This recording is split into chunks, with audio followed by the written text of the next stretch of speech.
कायरतापूर्ण हमले में हमारे देश ने अनेक निर्दोष नागरिकों को खोया है। इस घोर अमानवीय कृत्य से हम सभी गहरे शोक और दर्द में हैं। यहां मैं भारत के दृढ़ संकल्प को दोहराना चाहूंगा कि टेररिज्म के खिलाफ हमारी जीरो टॉलरेंस की पॉलिसी है। भारत का एक एक नागरिक इस कायरतापूर्ण हरकत के खिलाफ एकजुट है। मैं इस मंच से देशवासियों को आश्वस्त करता हूं, घटना के मद्देनजर भारत सरकार वो हर कदम उठाएगी जो जरूरी और उपयुक्त होगा। और हम सिर्फ उन लोगों तक नहीं पहुंचेंगे जिन्होंने इस घटना को अंजाम दिया है, हम उन तक भी पहुंचेंगे जिन्होंने पर्दे के पीछे बैठकर हिंदुस्तान की सरजमी पर ऐसी नापाक हरकतों की साजिशें रची हैं। पाकिस्तान इस वक्त घबराया हुआ है, लेकिन सवाल कि क्या भारत के जवाबी एक्शन पर अमेरिका का रुख क्या होगा, तो ये भी जान लीजिए। पहलगाम में आतंकी हमले के बाद अमेरिकी राष्ट्रपति डोनाल्ड ट्रंप ने भारत के प्रधानमंत्री मोदी को फोन किया, मारे गए लोग पीड़ितों के प्रति संवेदना व्यक्त की है। इसी के साथ पीएम मोदी को आतंकवाद के खिलाफ लड़ाई में खुलकर समर्थन दिया।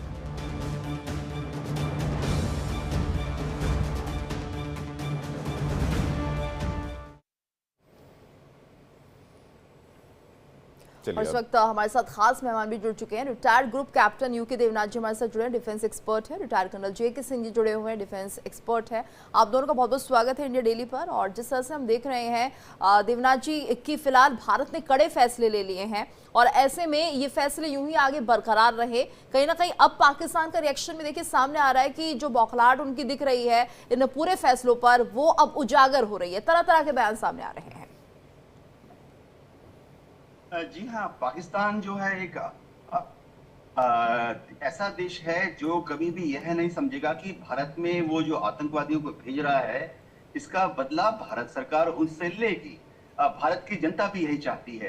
कल सीसीएस की मीटिंग के बाद जो 6 बड़े बड़े कदम भारत सरकार ने ली है उससे पाकिस्तान में बौखलाहट है।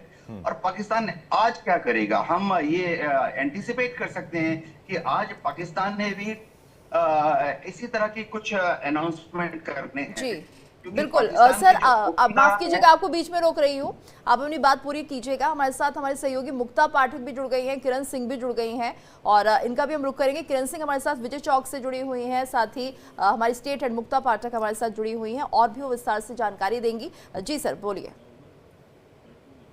देवनाथ जी, पाकिस्तान एक ऐसा मुल्क है कि आज उन्होंने भी डिक्लेयर कर देना है कि वो भी हमारे डिफेंस अटैचेस को वापस भेज देंगे। पाकिस्तान ने आज हमारे हाई कमिश्नर को भी बोल देना है कि इस्लामाबाद में भारत का जो उच्चायुक्त है उसके जो स्टाफ है वो वापस चले जाएं भारत अगले 1 हफ्ते के अंदर। हमने बोला है कि हम वाघा अटारी बंद कर रहे हैं, तो पाकिस्तान ने आज अनाउंस कर देना है कि वो भी अपनी तरफ से अटारी वाघा बंद कर रहे हैं। तो पाकिस्तान जो है वह इस तरह की चालबाजियों से काबू में नहीं आएगा। हाँ, हमने सिंधु जल समझौते को फिलहाल ठंडे बस्ते में डाल दिया है, इसका इफेक्ट पड़ेगा। रबी की फसल होती है, खरीफ की फसल होती है, तो उस दौरान पाकिस्तान की तरफ जो किसान हैं उनको पानी की दरकार पड़ती है।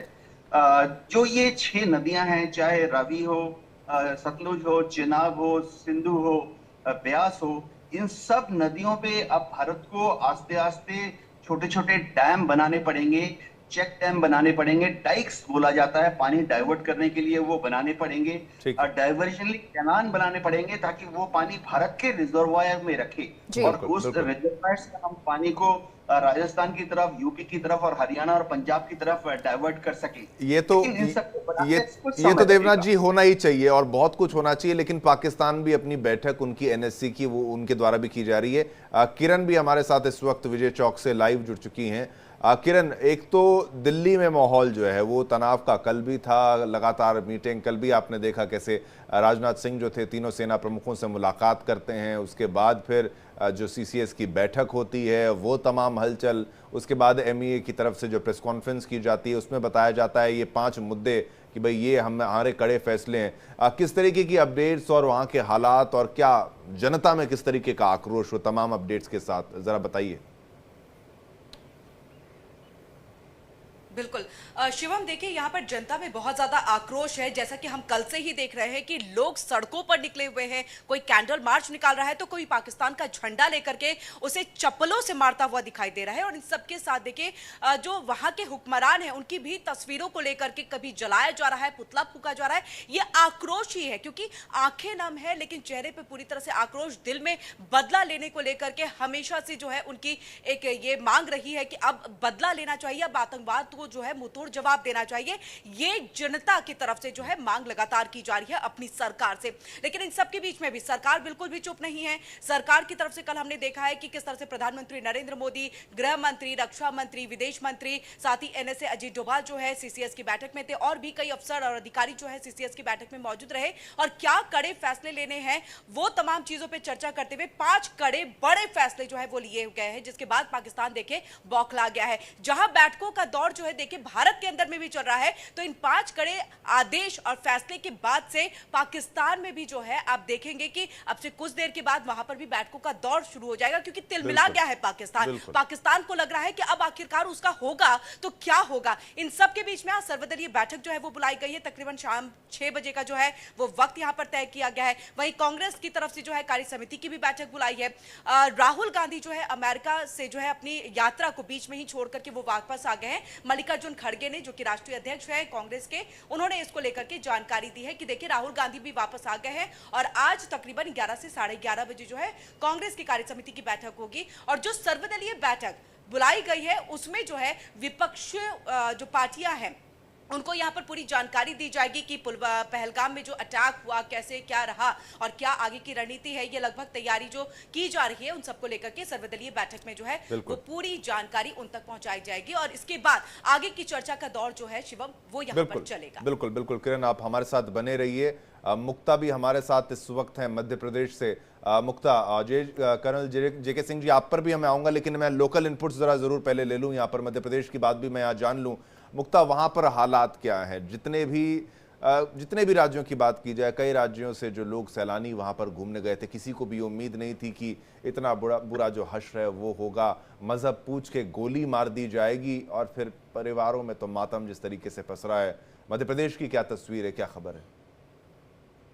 देखिए, मध्य प्रदेश की हम बात करें तो इंदौर से जो एलआईसी के ब्रांच मैनेजर हैं जो अलीराजपुर में पोस्टेड है, लेकिन उनका परिवार पूरा जो है वो इंदौर में रहता था, तो वो कश्मीर घूमने गए थे। उनकी बेटी जो है बाहर काम करती है, बेटा जो है वो बैडमिंटन प्लेयर है, तो पूरा परिवार जो है पहलगाम में था। और जो वाकया उनके परिवार वालों ने शेयर किया कि कैसे उन्होंने अपनी वाइफ को छुपा दिया और खुद जो है वो आतंकवादी के सामने आ गए, टेररिस्ट के सामने आ गए। और जब उन्हें कलमा पढ़ने के लिए कहा गया तो पहले तो उनको घुटनों के बल बैठाया गया और कहा गया कि कलमा पढ़िए, तो जब उन्होंने नहीं पढ़ा तो उनको गोली मार दी गई। उनका पार्थिव शरीर कल इंदौर के एयरपोर्ट पे शाम को आ गया था, तो जिसको जो है श्रद्धांजलि, उनको बकायदा जो है श्रद्धांजलि दी गई। मध्य प्रदेश के मुख्यमंत्री डॉक्टर मोहन यादव, यहाँ के बीजेपी के प्रदेश अध्यक्ष वीडी शर्मा और तमाम जो वरिष्ठ जो लोग थे वो सब मौजूद थे और सब ने जो है उनको श्रद्धांजलि दी। और आज जो है उनका अंतिम संस्कार होगा या सुबह के वक्त में। उनका परिवार जो है, उनकी बेटी के पाँव में गोली लगी हुई है तो वो भी लौट आई है। उनकी वाइफ जो है जो बच गई, जिनको उन्होंने बचा लिया वो भी लौट आई हैं। तो उनका पूरा परिवार जो है पूरा एकदम इसमें है, शौक में है कि कैसे उन्होंने पूरे परिवार ने प्लान बनाया। पहले उनका कहीं बाहर जाने का, विदेश जाने का जो है प्रोग्राम बन रहा था पूरे परिवार का, चूंकि लेकिन कुछ वीजा का इशू आया, नहीं हो पाया तो वो कश्मीर निकल गए। और अब उनको ऐसा लग रहा है कि शायद वो कहीं और जाते तो शायद ये उनके साथ नहीं होता जो हुआ है। तो पूरा परिवार लौट आया है और हालांकि जो है, और अगर हम बात करें तो मध्य प्रदेश की, तो यहाँ पे जो है दिलों में तो सबके जो है नाराजगी है, गुस्सा है, और सबके मन में इस तरह के भाव बिल्कुल हैं मुक्ता, और अब सिर्फ पीछे रह गया है तो ये सोच कि शायद हम ऐसा ना करते तो जान बच जाती, ऐसा ना होता तो ये होता, लेकिन जिस तरह से कायराना हरकत यहाँ पर आतंकियों ने की है उसका मुंहतोड़ जवाब भारत देने की तैयारी कर रहा है। और इस बीच एक बड़ी खबर आ रही है, कुलगांव में सुरक्षा बलों का सर्च ऑपरेशन जारी है। 2 से 3 आतंकियों के छिपे होने की खबर है। सुरक्षा बलों ने पूरे इलाके में घेराबंदी कर दी है। तो बिल्कुल कुलगाम में सुरक्षा बलों का ये सर्च ऑपरेशन चल रहा है, जहां पर 2 से 3 आतंकियों के छिपे होने की खबर सामने आ रही है और सुरक्षा बलों ने पूरे इलाके की घेराबंदी कर ली है। तो पहलगाम और ये यहाँ पर इस स्थान पर भी, कुलगाम में भी आप देखिए जिस तरीके से सेना जो मुस्तैदी से अपनी कार्रवाई को आगे बढ़ा रही है, जंगलों का फायदा उठाते हुए, दरख्तों का फायदा उठाते हुए, पहाड़ियों का फायदा उठाते हुए आतंकवादी छिप छिप कर भागोड़ों की तरह भागते हुए कायर जो भाग रहे हैं उनका सफाया करने के लिए हमारी फौज वहां पर मुस्तैद है। सुरक्षा बल जो है एक्शन में है और आपको पल पल की अपडेट्स हम दिखा रहे हैं। तो एक तरफ जहां पर पूरे देश में मातम पसरा हुआ है, लोगों के मन में गुस्सा है, क्रोध है, एक तरीके से वो क्रोध है जिसको तभी शांत किया जाएगा जब पाकिस्तान को एक मुंह तोड़ जवाब जो इसका दिया जाएगा। चलिए अब चलते हैं अपने मेहमानों के पास। हमारे साथ हमारे तमाम मेहमान इस वक्त मौजूद हैं। जेके सिंह साहब, आपसे ये मेरा जो है रिक्वेस्ट है, आप मुझे बताइए, ये वो तस्वीरें हैं जो जब हमने देखी तो हर किसी का दिल पसीज गया। एक महिला थी, उसके सामने उसके पति को मारा गया तो उसने उस आतंकवादी को बोला कि मुझे भी मार दो, मुझे भी मार दो, मुझे क्यों जिंदा रखते हो, मुझे क्या देखना है, मेरे लिए क्या बचा है। तो उस आतंकवादी ने कहा नहीं, तुम जाके मोदी को बताना जाके। और जो कहते हैं कि भाई महिलाओं पर गोली नहीं चली, तो मध्य प्रदेश की तस्वीर में ये भी समझ में आता है, एक महिला के पैर में भी, बेटी के पैर में भी गोली यहाँ पर लगी है। तो ये भी सब ये झूठ जो है, प्रोपेगेंडा अभी भी चल रहा है। जेके सिंह साहब, आपकी क्या राय रहेगी इस पूरे मसले को लेकर? क्या किया जाना चाहिए, कैसे इस दुख से बाहर कैसे आए? आज पूरे देश में एक तरफ मातम का माहौल है, दूसरी तरफ गुस्सा का भी। और जब निहत्थी जिंदगी वहशी दरिंदों के बीच से मौत से जूझती है तो कुछ चीखें लहू के सैलाब से देश से पूछती हैं कि उरी हो, पुलवामा हो, क्या कोई इस समस्या का स्थायी हल निकलेगा? ये कब तक चलेगा? बहुत हो चुका शांति का पैगाम, अब तो करना है काम पूरा तमाम। आतंकी तो प्यादे हैं, उनको तो मौत के दरवाजे पर पहुंचाना है, पर उनके आका को भी उड़ाना है। अगर आप ध्यान से देखें तो पहलगाम पहुंचने तक जिन स्थानीय हाथों ने आतंकियों की मदद पहुंचाई, उनके हिस्से भी मौत को बांटना है, पहले उन हाथों को भी काटना है। जिन्होंने कुछ रुपयों के लिए उन्हें सरहद के अंदर बुलाया, पहाड़ों में गाइडेंस दिलाया, उनसे भी हिसाब चुकाना है, उन पर भी गाज गिराना है। पूरा देश कह रहा है इस बार कि एलओसी करो पार, और सिर्फ एलओसी ही नहीं, एलओसी पर वार करो और आईबी को भी पार करो। थल, जल और वायु तीनों रास्ते से जाओ और शिव तांडव क्या होता है इसका सच्चा अर्थ समझाओ।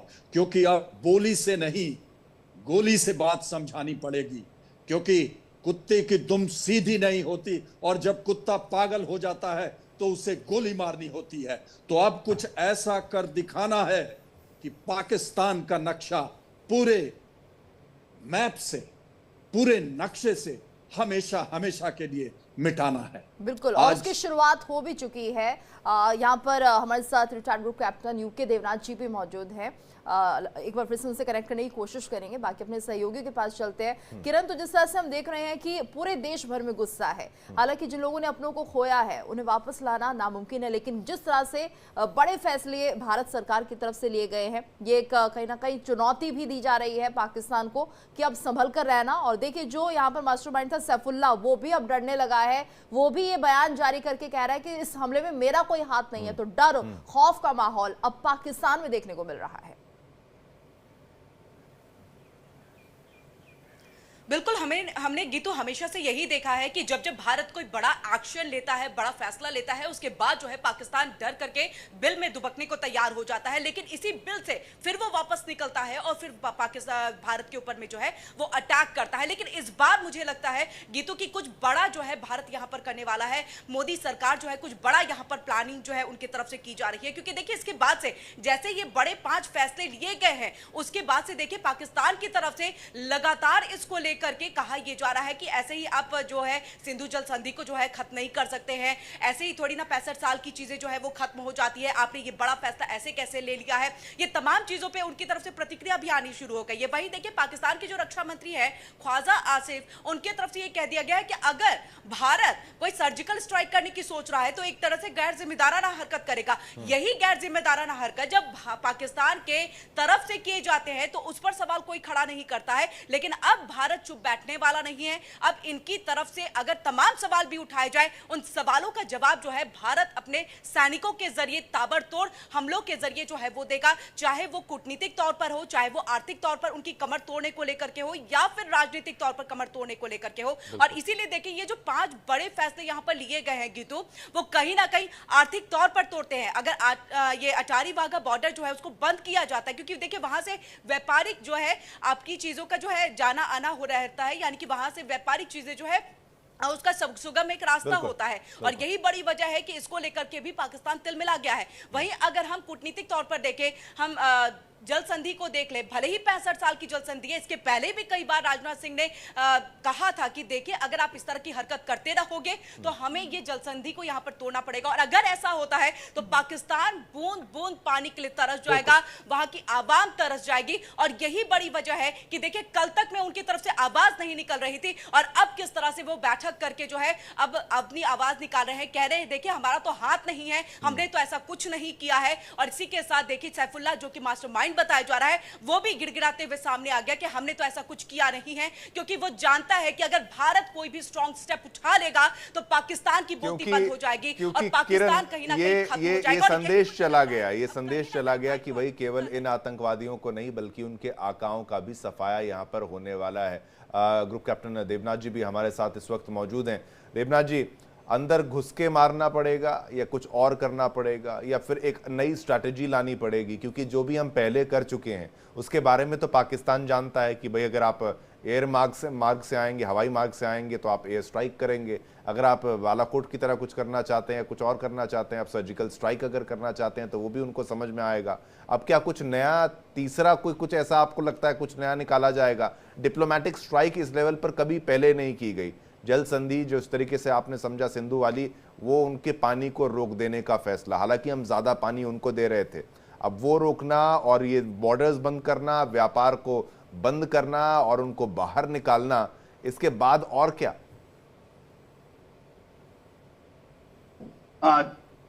देखिए डिप्लोमेटिक एंड कूटनीतिक जो कदम लेने हैं वो विदेश मंत्रालय ले रहा है। मिलिट्री तौर पर जाहिर बात है हम उरी जैसे स्ट्राइक को अंजाम दे सकते हैं, हमारे स्पेशल फोर्स और कमांडोज पाकिस्तान में घुसकर मार सकते हैं उनके जो ट्रेनिंग कैंप्स हैं, जैसे हमने बालाकोट में किया। इंडियन एयरफोर्स जो है, हमारे पास मिराजेस हैं, रफाल गाइडेड बॉम्ब है, गाइडेड बॉम्ब्स हैं, हम एयरफोर्स के द्वारा इस्तेमाल करके एक बालाकोट क्यों 4 या 5 जगह पर बालाकोट कर सकते हैं पाकिस्तान के अंदर।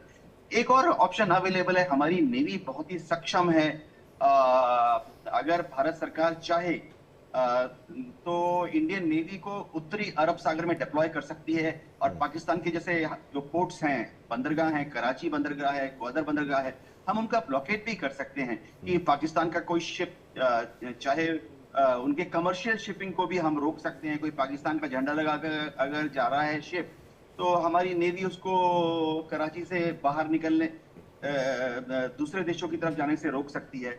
या पाकिस्तान का झंडा लगाकर अगर कोई पाकिस्तान का कमर्शियल शिप दूसरे देशों से कराची या ग्वादर की तरफ जाने की कोशिश कर रहा है तो हमारी नेवी उसको डाइवर्ट कर सकती है। तो इंडियन नेवी भी इसमें पार्टिसिपेट कर सकती है।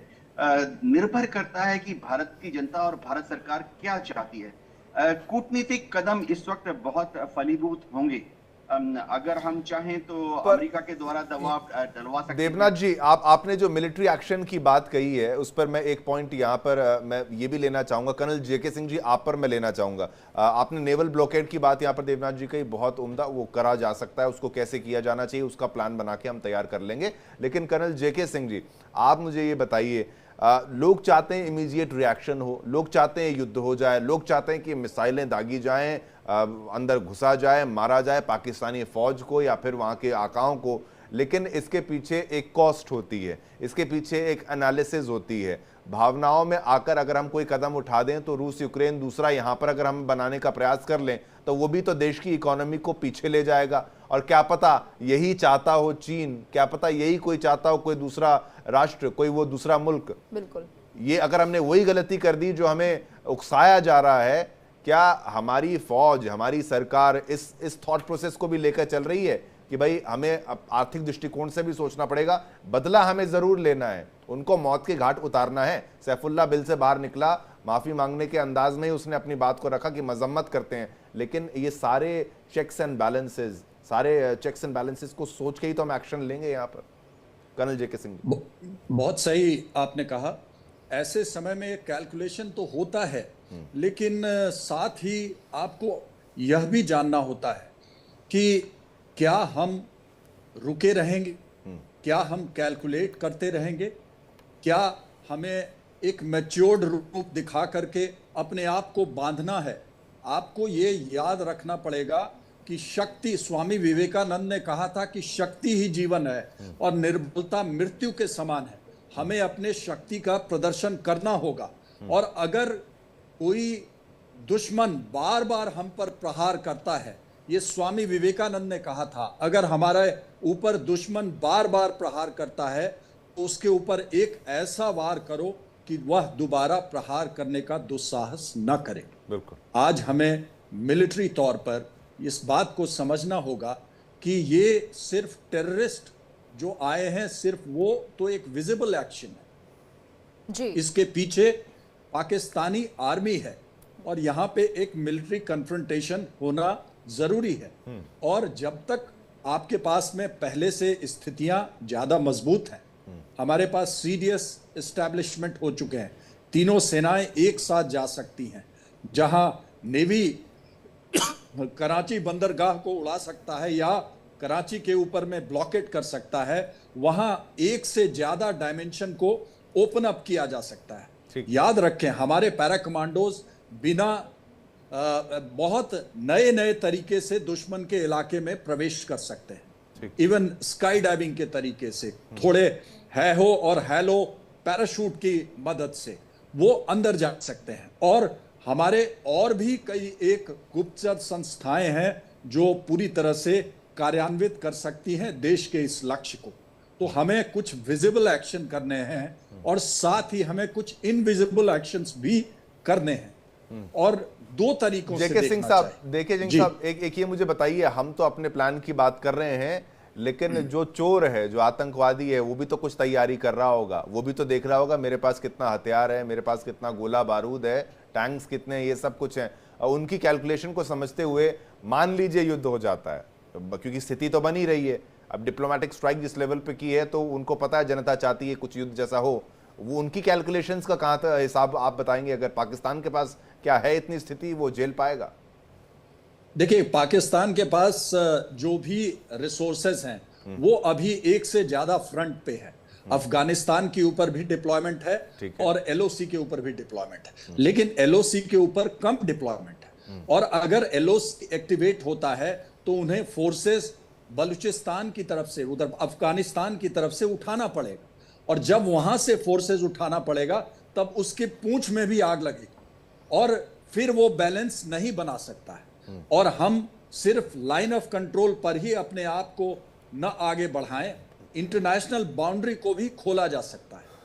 जाहिर है, जब आत्मरक्षा की बात होती है, जब इस तरह की बातें होती है कि बार बार हमारे ऊपर हमला हो रहा है, और अगर आप एक सिर्फ रिएक्शन देते हैं which is a small scale operation, तो छोटे ऑपरेशन में इसका पूरा हिसाब चुकता नहीं होता है। हमने देखा है, इतिहास साक्षी है, आप उरी के बाद एक स्ट्राइक करते हैं, पुलवामा के बाद एक बालाकोट होता है, लेकिन बात यहाँ खत्म नहीं होती है, उनका हौसला खत्म नहीं होता है। इसलिए अगर इसे पूरी तरह से खत्म करना है तो मिलिट्री इस्टेब्लिशमेंट को चैलेंज करना पड़ेगा, और इसके लिए पूरी तैयारी है और हम पहले से भी तैयार है इसके लिए। बिल्कुल। और इस बीच अपने दर्शकों को हम बता दें, जिस तरह से लगातार यहाँ पर रिएक्शन सब सामने आने लगे हैं, तो सीएम डॉक्टर मोहन यादव ने पहलगाम आतंकी हमले में मारे गए इंदौर के सुशील नथनियाल को श्रद्धांजलि दी है और सीएम ने पार्थिव शरीर पर पुष्पांजलि अर्पित कर उन्हें नमन किया। वहीं मुख्यमंत्री डॉक्टर यादव ने एयरपोर्ट इंदौर में शोकाकुल परिवारजनों से भी मिलकर अपनी शोक संवेदना व्यक्त की है। तो सीएम मोहन यादव से मिलते ही सुशील के परिजन फूट फूट कर रो पड़े। सीएम यादव ने परिजनों को दिलासा दिलाया और कहा कि दुख और शोक की इस घड़ी में न केवल प्रदेश बल्कि पूरा देश उनके साथ है। सीएम मोहन यादव के साथ सांसद विष्णुदत्त शर्मा, जल संसाधन मंत्री तुलसीराम सिलावट ने भी सुशील को श्रद्धांजलि दी। ये तस्वीरें भी आपको हम दिखा रहे हैं। इस कायराना हरकत के परिणाम स्वरूप हमारे अपने बंधु सुशील जी की जो दुखद मृत्यु हुई है, उनका परिवार यहाँ आया, मैं उनसे भी मिला, मेरे साथ माननीय अध्यक्ष जी श्रीमान विष्णुदत्त शर्मा जी, हम सब ने पुष्प चक्र चढ़ाते हुए दुख की इस घड़ी में, शोक के क्षण में हम सबका भी हृदय एक तरह से बड़े भाव से अपने आप में दुखी है। उनकी पत्नी बता रही कि गोली मारने के पहले कलमा पढ़ने की बात कही कि कलमा पढ़ो। अब उन्होंने कहा हम तो क्रिश्चियन हैं, हमको कलमा पढ़ना नहीं आता है। बेटी अलग घायल हो गई, बेटा भी साथ में था। शोक की इस घड़ी में सरकार उनके साथ है और यशस्वी प्रधानमंत्री और माननीय गृह मंत्री जी, पूरी सरकार निश्चित रूप से इन कायरों से बदला लेगी। बिल्कुल। और सीएम मोहन यादव यहाँ पर परिवार के प्रति अपनी संवेदनाएं जाहिर कर रहे हैं और साथ इस बात का भी जिक्र कर रहे हैं मुक्ता कि यहाँ पर किस तरह से आतंकियों ने पहले उनसे कलमा पढ़ने के लिए कहा तो ये जाता है कि आतंक का कोई धर्म नहीं होता, मजहब नहीं होता, लेकिन यहाँ पर तो ऐसा लग रहा है कि मजहब देख देखकर, धर्म देखकर ही वार किया गया था। जी बिल्कुल।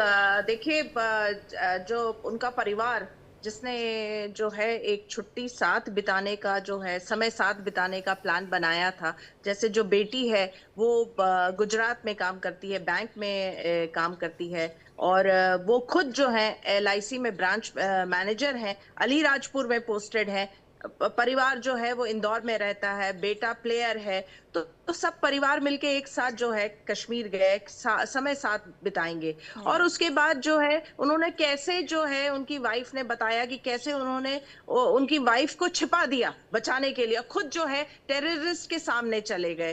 तो एक और उसके बाद जब उनसे कलमा पढ़ने को कहा गया तो उन्होंने घुटने, पहले तो घुटनों के बल बैठाया गया और कहा कि आप कलमा पढ़ो। तो उन्होंने कहा मैं क्रिश्चियन कम्युनिटी से हूं, मुझे कलमा नहीं आता, बस इतने में जो है गोली दाग दी गई। तो वाकई में जो कल से जो लोगों के मन में जो गुस्सा है, जो रोष है, जो वो इसीलिए है कि क्या धर्म पूछ के जो है लोगों को मारेंगे। इससे पहले कभी भी इस तरह का वाकया नहीं देखा गया कि कभी भी जो टेररिस्ट है कहीं भी कि दुनिया के किसी भी कोने में, उन्होंने कभी भी टूरिस्ट पे हमला नहीं किया, इनोसेंट लोगों पे हमला नहीं किया, सिविलियंस पे हमला नहीं किया। एक ये अनसेड रूल होता है, लेकिन इस बार जिस तरह से जो टूरिस्ट हैं उन पे हमला किया गया, चुन के हमला किया गया, पूछ के कि आप किस धर्म के हैं, जो ये वाकया है इसने सबको जो है शॉक में डाल दिया। पूरा नेशन जो है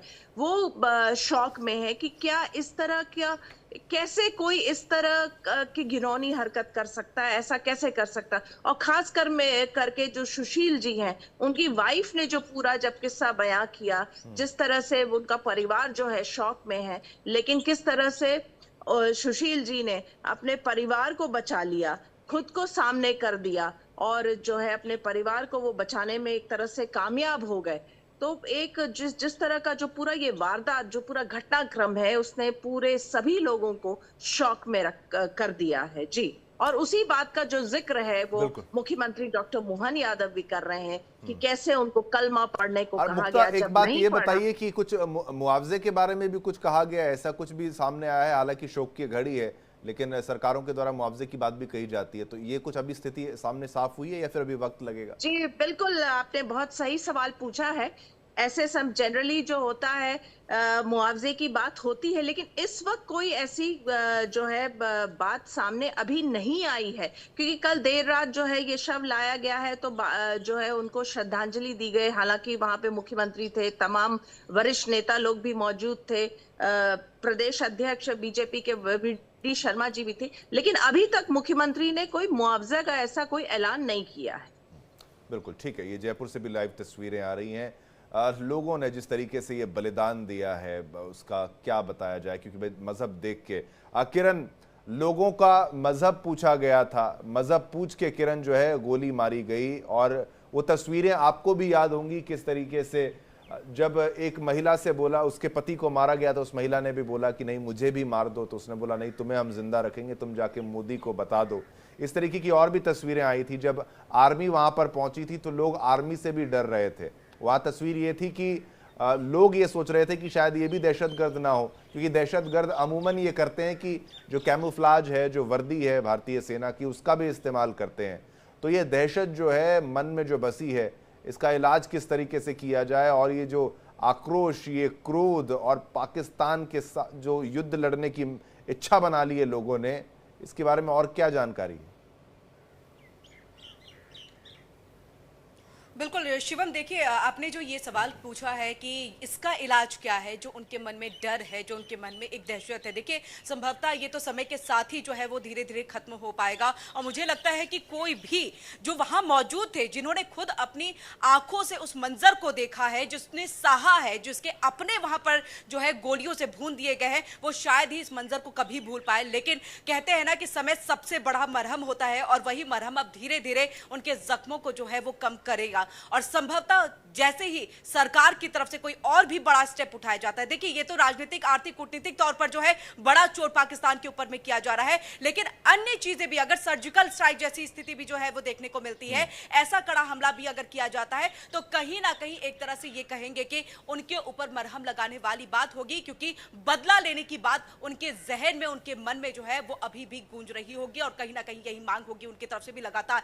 इसी के साथ जो आपने दूसरा सवाल पूछा कि अब लोगों के बीच में, देखिए लोग अभी भी उन चीजों को भूल नहीं पाए हैं, और मुझे लग रहा है वो मंजर भले ही परसों की बात है, यानी कि तकरीबन 2:30 से 3 बजे जो है इस तरह का मंजर जो है वो सबके सामने आया था। गोलियों से जो है उस मैदान में खेलते हुए लोगों को जो है, हंसते हुए लोगों को जो है वो रोने में बदल दिया गया था। उसके बाद से देखिए आज जब उनके शव पहुंच रहे हैं, वो तस्वीर भी लगातार शिवम देखिए हम अपने दर्शकों को दिखा रहे हैं, जब उनके शव पहुंच रहे हैं, किस तरह से पूरा गांव, पूरी कॉलोनी जो है वहां पर उमड़ पड़ी है, हर कोई नम आंखों से उन सबको विदाई दे रहा है। अब कल की तस्वीर, करनाल की तस्वीर, जो हर किसी को बिल्कुल आंखें उनकी नम कर देने वाली है। खुद मुख्यमंत्री रेखा गुप्ता भी पहुंची थी, उन्होंने ढांढस बताया था उनकी पत्नी को, लेकिन इसके बावजूद हर कोई यही चाह रहा है कि अब आप बदला लीजिए, अब आपको यहां पर कड़ी कार्रवाई करने की जरूरत है। अब पाकिस्तान से बातचीत, देखिए पहले ही यहां पर खुद प्रधानमंत्री नरेंद्र मोदी ने कई बार कई मंचों से कह दिया है कि पाकिस्तान को समझाना बेकार है, बातचीत बेकार है। और कई बार शिवम देखिए हमने अपने खास कार्यक्रम जो हम लगातार करते हैं, पाकिस्तान के विषयों पर भी चर्चा करते हैं, पाकिस्तानी पत्रकारों से भी हमारी बातचीत होती है, वो कहते हैं कि भारत बात क्यों नहीं करता, भारत बात करके समस्याओं का समाधान क्यों नहीं करता, और यही सबसे बड़ी वजह होती है। और हम जवाब भी यही देते हैं कि देखिए यही बड़ी वजह है कि नया ट्रेंड और चल पड़ा है कि यहाँ पर ये देखिए आप कुछ भी कहते हैं कि पाकिस्तान इसके पीछे जिम्मेदार है, तो वो बचने लगा है। वो सीधे तौर पर सामने नहीं आता, कोई भी जो आतंकवादी संगठन है वो सामने आके ये नहीं कहता कि हमने इस हमले को किया है। यानी एक नया तरीका है पाकिस्तान का कि किस तरह से आतंक फैलाना है। यहाँ पर देवनाथ सर ये भी समझना चाहेंगे कि ठीक है अब ये वाली जो इनकी ट्रिक है कि आप सामने आओ मत और पीछे से हमला करते रहो, वो काफी ज्यादा आगे बढ़ती हुई दिख रही है। और अब देखिए अब पाकिस्तान एक बार फिर से कह रहा है कि हमारा कोई हाथ नहीं है। वहीं जब सिंधु जल समझौते को लेकर बात कही जा रही है तो कह रहे हैं कि हम इंटरनेशनल प्लेटफॉर्म पर इस मुद्दे को उठाएंगे। तो ऐसे में अगर अंतर्राष्ट्रीय मंच की हम बात करते हैं तो भारत का साथ किस तरह से बाहर जो विदेशी है वो दे रहे हैं, या अंतर्राष्ट्रीय मंच पर किस तरह से भारत को सपोर्ट मिलेगा? देखिए अंतर्राष्ट्रीय मंच पे तो ऑस्ट्रेलिया ने कड़ी निंदा की है, सऊदी ने भी भर्त्सना की है, अमेरिका ने भी कल कहा है कि आतंकवादी कार्रवाइयों को वो कभी सपोर्ट नहीं करेंगे, उसके खिलाफ हैं। लेकिन जो रियल पॉलिटिक्स है उसमें ये समझना पड़ेगा कि अमेरिका को पाकिस्तान चाहिए, क्योंकि अमेरिका पाकिस्तान का इस्तेमाल करके ही ईरान के ऊपर, अफगानिस्तान के ऊपर, सेंट्रल एशियन रिपब्लिक्स और चीन के ऊपर नजर रखता है।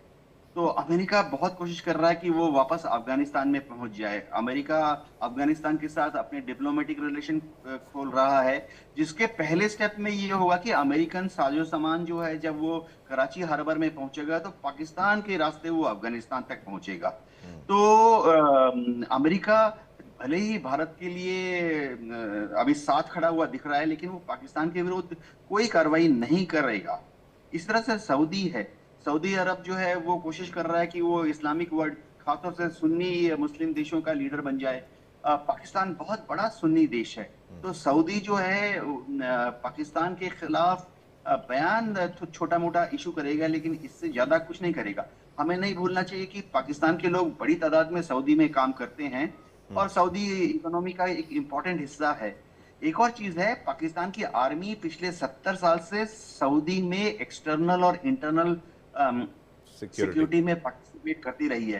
तो पाकिस्तान आर्मी का भी इन्फ्लुएंस है सऊदी में, क्योंकि सऊदी का जो किंगडम है वो स्टेबिलिटी के लिए, उनकी अपनी फौज जो है ज्यादा संख्या में नहीं है। वहाँ के लोग पैसे वाले होते हैं सऊदी के, तो वो फौज नहीं लेकिन देवनाथ जी वो उन्होंने तो उनको बिल्कुल ऐसे ही रखा है जैसे सिक्योरिटी गार्ड को रखा जाता है। मैं तो ये इसी तर्ज पर उनको मानता हूँ कि वो फौज क्या, फौज की इज्जत क्या पाकिस्तान की, जो चाहे वहाँ सऊदी में उनको प्रोटेक्शन दे रही है, लेकिन वो बिल्कुल उनको वैसे ही ट्रीट किया जाता है। हालांकि सऊदी भी अपनी फौज को यहाँ पर डेवलप करता हुआ अब नजर आ रहा है। कर्नल जेके जी, ये एक तस्वीर बहुत दिल को दर्द देती है, ठेस पहुंचाती है, जब पता लगता है जो नेवी का अफसर था, उसकी नई नई शादी की बात जब पता लगती है, और वो जब उसकी मृत्यु हो भी गई थी तो घर वालों को नहीं पता था, उसके बाद भी मिठाइयाँ बांटी जा रही थी, वो सब कुछ हो रहा था। उस माँ को जब ये पता लगा तो सोचिए क्या हश्र हुआ होगा।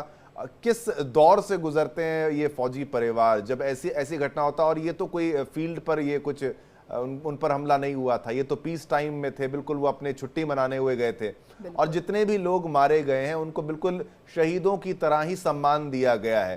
क्या आपको नहीं लगता इन सभी लोगों की शहादत जो है उसी तर्ज पर है जैसे हर एक सैनिक हमारे लिए शहीद होता है, और ये एक देश के लिए देश ने संदेश दिया है पूरे विश्व को कि हम हर किसी को यहाँ पर शहीद मानते हैं, मार्टर मानते हैं, और उसका बदला हम लेंगे। जैसे किसी सैनिक की शहादत का बदला लेते हैं, वैसे इन लोगों की शहादत का बदला लिया जाएगा। बहुत सही। जैसे आज आर्टिकल 370 के एब्रोगेशन के बाद जरूरत थी कश्मीर में बिल्कुल ही माहौल को नॉर्मल करने की, और इसमें टूरिज्म का एक बहुत बड़ा हाथ है। तो अगर आप देखें तो टूरिज्म जो कश्मीर में हो रहा है वो आनंद के अलावा एक साहस का भी प्रतीक। लोग जानते हैं कि परेशानियां हो सकती हैं, बावजूद इसके वो वहां जा रहे हैं और वो विश्वास कर रहे हैं कि अमनो कयाम पूरी तरह से कायम हो चुका है और अब हम यहाँ पर आनंद उठा सकते हैं।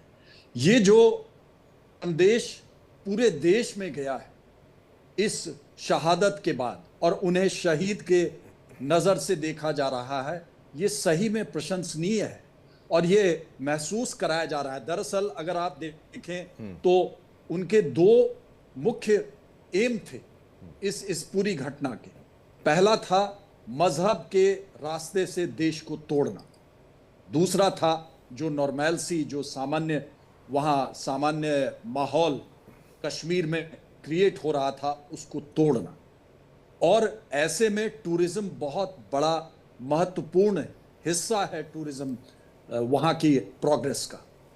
तो देश उन्हें अगर शहीदों के रूप में देख रहा है क्योंकि वे राष्ट्र को और उन्नति की ओर लेकर के जाने में, एक सशक्त कदम बढ़ाने में उनके भी पहले कदम थे, उनके भी पसीने की बूंदें थी, और ये सही है। और अगर आप देखें तो ऐसे माहौल में अब हमें ये सोचना चाहिए कि हमारा अगला कदम क्या होगा। अगर उस नारी ने अपने पति को खोया है, उसके आंसुओं का हिसाब लेना है, तो हमें इसका हिसाब चुकता करना है एक ऐसे काम से जो प्रतिशोध की ज्वाला में जल रहे उस पूरे देश को एक ऐसे लेवल पर लेकर के जाए। सबसे पहले हमें एक हिट लिस्ट बनानी चाहिए और न केवल इसी बार जो आसिफ फौजी है, सुलेमान शाह है, अबू तलहा है, आदिल गुरी है, एहसान है, इनके अलावा जो पुराने भी कर्नल साहब आपके आगे पेपर आ रहा है, थोड़ा सा मैं आपसे अनुरोध करूंगा। जी हाँ, बोलिए प्लीज। तो ये जो टेररिस्ट हैं, इस टेररिस्ट के अलावा भी हमें पुराना हिसाब भी चुकाना है जी। हमें एक हिट लिस्ट बनानी है, वो लिस्ट 1 2 3 4 ऐसी बनी होनी चाहिए, और जब तक आखिरी नाम नहीं मिटे वहां से, तब तक हमें चैन की सांस नहीं लेनी चाहिए। जो 1 बुलेट 1 टेररिस्ट, एक टेररिस्ट को वहां पर अब पकड़ा नहीं जाए, उन्हें मारा जाए, और साथ में वहां पर हमें ये बनानी होगी, अभी जो नेक्स्ट स्टेप होना चाहिए वो है कंप्लीट पाकिस्तान का जो कम्युनिकेशन सिस्टम है उसको स्ट्राइक करके और अलग अलग कंपार्टमेंट्स में एक आइसोलेशन की स्थिति बनानी चाहिए, और तब हमारा प्रहार होना चाहिए। बिल्कुल, और ऐसा लग रहा है कि संभव होने लगा है। किरण, ये देखिए, जिस तरह से कहा जा रहा है कि अभी 1500 ऐसे लोगों को डिटेक्ट किया गया है जिनसे पूछताछ की जा रही है, और ये पता लगाने की कोशिश की जा रही है कि क्या ये OGWs तो नहीं है, क्या ये उन आतंकियों को सपोर्ट तो नहीं करते हैं, या इनके अलावा जो उनका रहन सहन यहाँ पर होता है इनकी मदद से तो नहीं होता है। तो एक बड़े पैमाने पर ये कार्रवाई की जा रही है, ऐसे लोगों को चिन्हित किया जा रहा है, उनसे पूछताछ की जा रही है, यानी कुल मिलाकर एक बड़ा एक्शन इस वक्त लिया जा रहा है। बिल्कुल, बहुत बड़ा एक्शन लिया जा रहा है, क्योंकि सीधे तौर पर ये बता दें, क्योंकि ये बहुत बड़ा आतंकी हमला, एक नृशंस तरीके से जितने भी सैलानी वहां पर पहुंचे थे, टूरिस्ट पहुंचे हुए थे, उन पर यह हमला किया गया है। और ऐसे में अब कोई कोताही जो है वहां के सुरक्षा बल जो है वो बरतना नहीं चाहते, और ऐसे में देखिए उनकी तरफ से ये लगातार जांच का दौर जो है वो आगे बढ़ता जा रहा है। आपने भी गीतू जैसे जानकारी देखी कि 1500 से ज्यादा लोगों को यहाँ पर डिटेन किया गया है, उनसे पूछताछ का दौर जारी है, और इसी पूछताछ में जो है ये पता लगाने की कोशिश हो रही है कि कौन कौन इसमें सम्मिलित था। क्योंकि देखिए, आतंकी ऐसे ही जो है एंट्री कर गए और उनको सेना की वर्दी मिल गई और उन्होंने आकर के हमला कर दिया, ये संभव नहीं है। स्थानीय लोगों की मदद जरूर रही होगी। भले ही ये कहा जा रहा है, देखिए, कि कश्मीर, जम्मू कश्मीर जो है वो बदल चुका है, काफी कुछ उसमें चेंजेस आ चुके हैं, और उसकी तस्वीर और उसकी बानगी भी हमने देखी है गीतों की, किस तरह से जो है आतंकवादी हमले के बाद पूरे जम्मू कश्मीर को बंद कर दिया गया था, और वहां पर हर कोई की आंखें जो है वो नम थी, इसलिए क्योंकि देखिए सैलानी आए हुए थे, उनके मेहमान आए हुए थे, उन पर यह हमला हुआ था। लेकिन कुछ एक लोग ऐसे भी हैं जिनका ब्रेन वॉश किया जाता है, और वो जो है इनकी मदद करने के लिए तैयार हो जाते हैं, चाहे वो आर्थिक तौर पर उनकी मदद करते हो, या फिर ब्रेन वॉश करके, या जिहाद की तमाम जो है पढ़ाई पढ़ा करके जो है उन्हें इसमें संलिप्त कर दिया जाता है। और यही बड़ी वजह है कि अगर वो स्थानीय व्यक्ति, वो स्थानीय आरोपी जो है पकड़ा जाता है, तो तार दर तार करते हुए जो है इस पूरी चीजों को जो है वो सुलझा लिया जाएगा, और इसके मास्टरमाइंड तक भी पहुंचने में बहुत आसानी जो है वो हो जाएगी हमारे जांच एजेंसी को। इन सबके बीच में आपको ये बता दें, देखिए, पैड लॉन्चर जो पाकिस्तान में है, उन सब पर भी सर्विलांस जो है वो भारत की सेना की तरफ से जो वो रखा जा रहा है। इसके साथ जहां जहां पर ट्रेनिंग कैंप चलाए जाते हैं, कई सारे नाम जो है वो सामने आए हैं, और उन पर भी जो है सर्विलांस रखी जा रही है। वहां पर भी पैनी नजर है कि किस तरह से जो है आतंकवादियों को ट्रेनिंग दी जा रही है, और अगर आतंकवादियों को अभी भी ट्रेनिंग दी जा रही है, ऐसी कोई और भी प्लानिंग हो रही है, तो उसको हम वहीं पर निस्तनाबूद कर देंगे, वहीं पर हम खत्म कर देंगे। ये तमाम तैयारी, क्योंकि देखिए NIA की टीम कल ही पहुंच गई, और उसके बाद वहां पर फॉरेंसिक टीम भी मौजूद है। हमने लगातार इंडिया डेली पर अपने दर्शकों तक जानकारी भी पहुंचाई, शिवम, की देखिए किस तरह से वहां पर लोगों से पहले पूछा गया धर्म, उसके बाद उन्हें गोलियों से भूना गया, कौन थे, स्केच जारी किया गया, उनकी तस्वीर अब सामने आ चुकी है, और बहुत ही जल्द वो सलाखों के पीछे भी होंगे। और जो बड़ी जानकारी मिल रही है कि 20 लाख का इनाम जो है उनके ऊपर में रखा गया है। ये तमाम इनाम और उनको उनके अंजाम तक पहुंचाने की खबर, अपडेट्स हम लगातार लेते रहेंगे। फिलहाल के लिए ग्रुप कैप्टन देवनाथ जी आपका धन्यवाद, कर्नल JK सिंह जी आपका धन्यवाद, मुक्ता आपका धन्यवाद, और किरण आपका भी बहुत बहुत धन्यवाद। अगले बुलेटिन में फिर मुलाकात होगी, लेकिन बड़ी खबरें